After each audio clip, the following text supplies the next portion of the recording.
Squatters, according to law, cannot be ejected from their present places of residence unless, okay, so hindi dapat pinapalayas ang mga squatters sa kanilang residence ngayon unless, letter A, they are given disturbance fees, binabayaran. Letter B, they are assured a place to go, may mapupuntahan na sila, may malilipatan.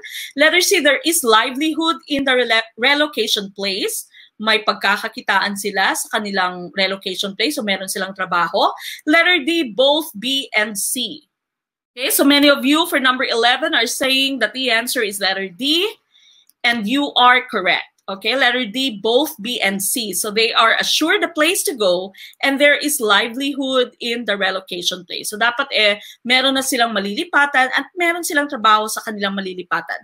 Now let's take a look at the slide that we have here. This is based on RA 7279, which is also called the Lina Law dahil yung author po ng law na to was the former Senator Jose or Joey Lina. Kaya po siya tinatawag informally na Lina Law.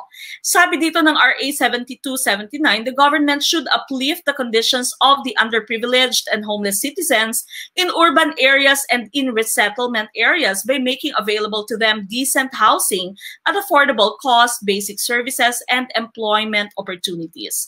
Okay, so again, this is RA 7279, which is also known informally as the Lina Law dahil nga yung author niya was the former Senator Joey Lina. Okay, we go to the next slide. Next question. Oh, this is math. Number 12, what is 9 minus 3 divided by 1/3 plus 1?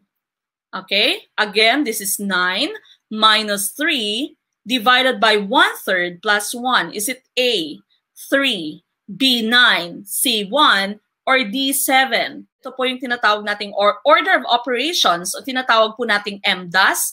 MDAS here po would stand for multiply, divide, add, and subtract. So multiply and divide from left to right, uunahin muna. And add, pagkatapos ng multiply and divide would be add and subtract.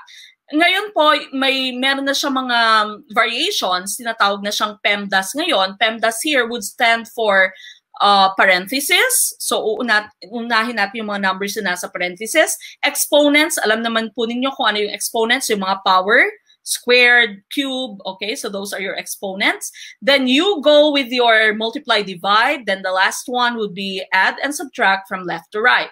Now, there's also another variation which is GEMDAS. GEMDAS naman, G here would stand for group. Okay, dahil hindi po, minsan ay hindi lamang parentheses, meron ding mga nasa brackets. Okay, so group, exponent, then multiply, divide from left to right, then add and subtract from left to right. So sa inyo pong nakikita sa ating given question here, wala naman tayong grupo. There's no parentheses, there's no group, there's no exponent. We're only given subtraction, then there's division, then there's addition.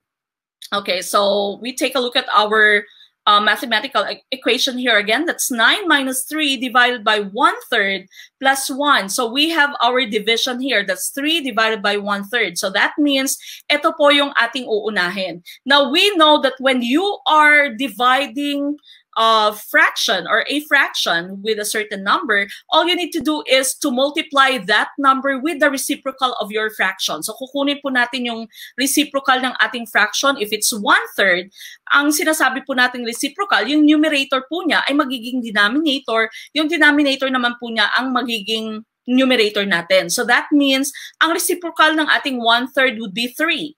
Okay? Because yung 3 ang magiging numerator, ang ating denominator ay magiging 1.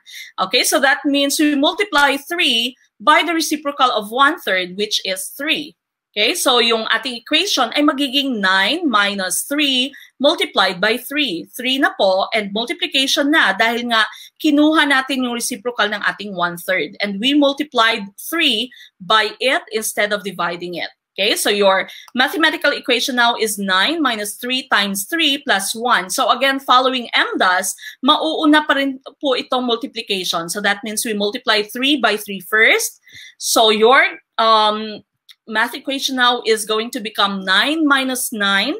Saan po natin kinuha yung 9? Kinuha po natin siya sa 3 times 3. Okay, so negative 3 times positive 3, that gives us negative 9. Then, kopyahin lang po natin nasa likod, that's plus 1. All right, now we are left with just subtraction and addition. So, sinasabi dito, subtraction and addition po ay in the same level. They're on the same level from left to right. So, that means uunahin natin from left, then going to the direction of your right. So, 9 minus 9, that's gonna be 0. Then, you are left with 1. So, the correct answer there would be 1. So, that means correct answer for number 12 is letter C, 1.